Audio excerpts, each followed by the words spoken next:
I couldn't help but noticing from going through your LinkedIn profile, you have been an audit chair many, many times over. And this has been, as a CFO, this has been a black box to me a bit. And you've served as an audit chair for a number of high profile companies, the likes of DigitalOcean, BNP, Fidelity. I'm going to ask a really basic question. What does an audit chair do? Usually the audit chair has the role that nobody else on the board wants to have. Is it the most work out of all the chairs? I don't know. Probably. Well, unless it's in crisis, it probably is more work than other roles on the board.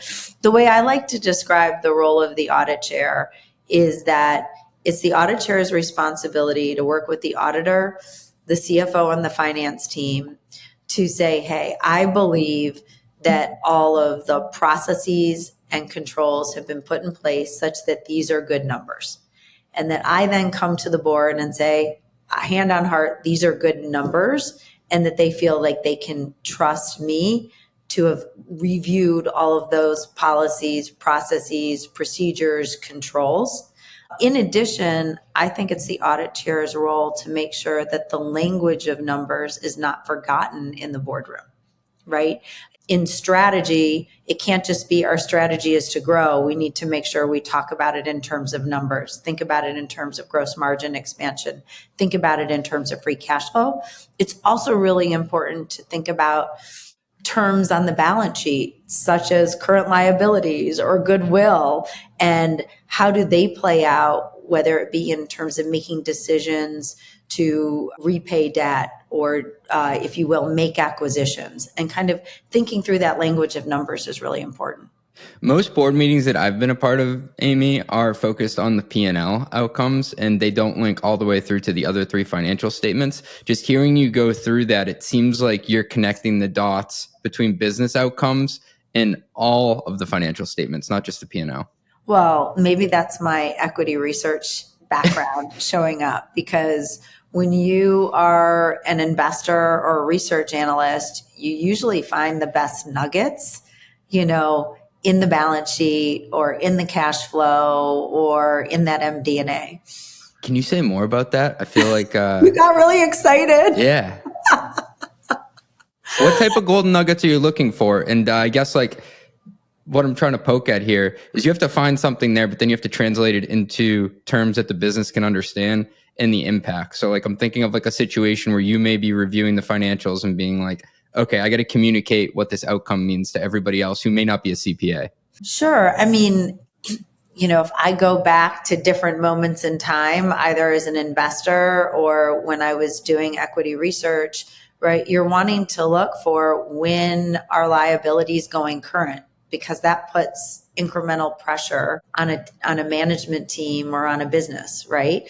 You can't really raise money to invest in growth if you're scrambling to just cover your current liabilities. And as you know, those, once they go current, they tend to cost more and are harder to cover. That's a good example. I think sometimes, depending on the industry, there are different accounting choices that you can make, whether it's, time frame for capitalizing software or capitalizing hardware or thinking about depreciation. I think there are ways that you can tell this story by looking at some of the accounting choices. Got it. Okay. This is a bit of an odd question, but is the audit chair supposed to be looked at as an independent party, or are you representative of the company? Good question. Nobody's ever asked me that question before. I think that very often the audit chair is the independent director, okay, right? But once you're a director, you're still part of you're representing shareholders in the context of the company. And that's what an independent director does, right? They're representing shareholders, not really representing the company. That tied it together for me. Well, beyond financial oversight, in what ways do you use the audit chair seat to influence business outcomes? A really good question. So when I was an audit chair, I would always say to the CFO, well, if you need me to be the heavy, you let me know. Okay. It's good to be, sometimes you can smile and you can still be the heavy, right? Yeah. Or remember all those big internal audit lists, right? And when you say to people in the company, my audit chair wants an updated list of all these open items, Yeah. right? Usually people try to make sure they're, yellow or green, not red on that list, right? You can have, it sounds funny, but it actually can work. I think you can also encourage communication in a different way. I would always speak to my CFO before I spoke to the auditors during a quarter. Any messaging that we need to send about that relationship. I think you can also make sure that you're representing the CFO and the finance function to the board. Are there things that are important? Are there enough resources, right? Are there concerns about messaging that we're saying that we need to pull back on? Maybe it's guidance, maybe it's concern about investment, whatever it might be. I think you're able to kind of communicate messages from behind the scene into kind of that bigger boardroom or to the, partners that matter. Do boards ever bring in an experienced audit chair to almost act as like a mentor to a younger or more junior CFO, or is that just is that just me making it up? You never make anything up, right?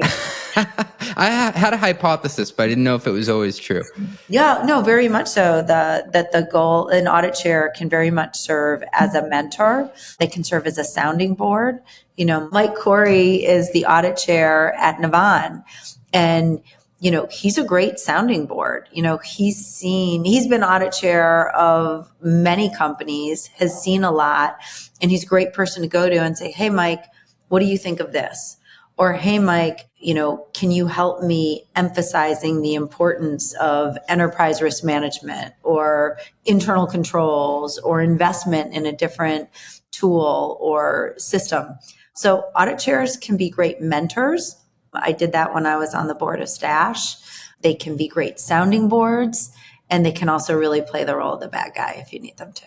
Yeah, back in the day when I was at Sneak, Mike Scarpelli from Snowflake at the time was our audit chair, and I think he very much was looked at as I'm not going to say the adult in the room because everyone was an adult, but like he had seen some stuff and he had been a part of like a really major IPO.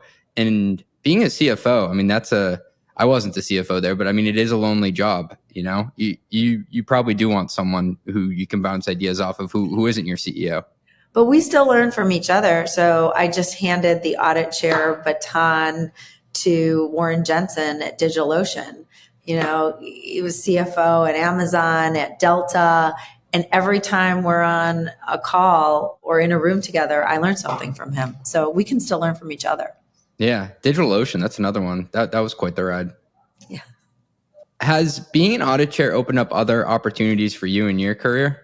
So ironically, I was audit chair at Navan before I became CFO of Navan. I think that might be what you're talking about. Yes, I started as audit chair. I was helping Ariel find a CFO. And about 4 weeks into that process, I said, "Ariel, I have a great candidate idea for you." And Ariel said, "Amy, I have a great candidate idea for you." And they were not the same at all. So I think there are some other examples of board members, transitioning into operating roles. So I think that's an example of something opening up. And also just the network. You started us off today talking about the network of CFOs.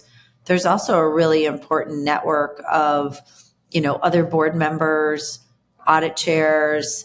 And, I think we like to help each other and learn from each other as well. Yeah, I had the opportunity to go to OneStream's CFO Summit this past week. So I've been on the road. I was with you in San Fran, then I was just in Nashville and had the chance to sit next to Jonathan Mariner, awesome guy, former CFO of the MLB. So he was the CFO of the Florida Marlins, then MLB, and he was talking about all the different boards he sat on and the chair responsibilities he took on.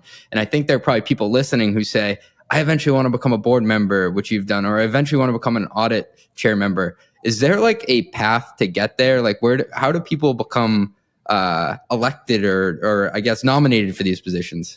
Well, it's very similar to how do you get hired to be a CFO, right? You have to be good at what you do. You have to have credibility and you need a network. very often people think you go to a seminar on how to be a board member and automatically out of the blue, here will come an offer to be a board member. And it kind of doesn't work that way. I think networks are important. I'm a part of Extraordinary Women on Boards. I was a founding member of that. And they do post different board opportunities there, which is great. But most of the time through my career, I've been introduced to people just through my connections. Fidelity was someone who was a mentor to me. Bain Capital Specialty Finance, which is a BDC, it was through the person at PwC that ran their asset management practice, who I had met when I was at Fidelity. BNP Paribas was through someone who was a recruiter who would always call me to source people when I was a research analyst. DigitalOcean happened because I worked with Mark Andreessen on the long-term stock exchange. We met through Eric Ries. So it's very often, it's not just, hey, you have a certificate or you get that phone call. It's really the network that you develop along the way. Run the Numbers is a mostly LLC production. Yelling an intro by Fat Joe. Artwork by some AI thingamajig. Podcast and video editing is done by Cleancast at cleancast.io. Nothing said on this podcast is intended to be business or investment advice. It's the sole opinion of me, a guy who feeds his dog too much ice cream and has a history of net operating losses, LOL. If you like this podcast, please hit subscribe. It would mean a lot to me. And also check out mostlymetrics.com. That's my newsletter where I explore business models and financial metrics. Thanks for riding with me. Share this with your friends. Peace.